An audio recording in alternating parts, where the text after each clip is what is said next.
അത് ഞാൻ ഇന്നത്തെ ക്യാബിനറ്റ് തീരുമാനങ്ങൾ വിശദീകരിക്കാം. പാലക്കാട് ജില്ലയിലെ നെല്ല് സംഭരണവുമായി ബന്ധപ്പെട്ട് കർഷകർക്ക് പണം കൊടുക്കാൻ ഒരുപാട് തടസ്സങ്ങളുണ്ടായിരുന്നു.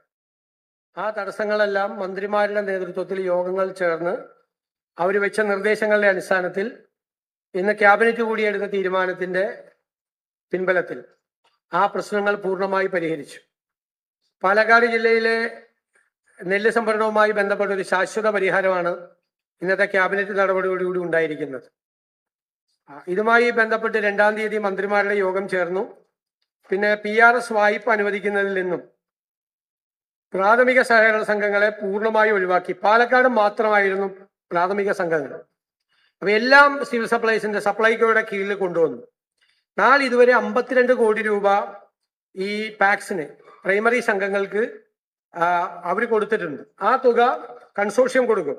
SBI കാനറ ബാങ്ക് കൺസോർഷ്യവുമായിട്ട് നമ്മൾ ചർച്ച നടത്തി നമ്മൾ തീരുമാനം എടുത്തിട്ടുണ്ട്. അവര് കൂടി ആ കാര്യത്തിൽ സമ്മതിച്ചിട്ടുണ്ട്. അപ്പോ അതിനകത്തുള്ള തീരുമാനം പൂർണ്ണമായി എല്ലാവർക്കും പണം ഉടൻ തന്നെ വിതരണം ചെയ്യാൻ പറ്റും. പാലക്കാട് നെൽകർഷകർക്ക് അതൊരു വലിയ തടസ്സമായിട്ട് നിന്നിട്ട് എല്ലാ തടസ്സങ്ങളും നീക്കി.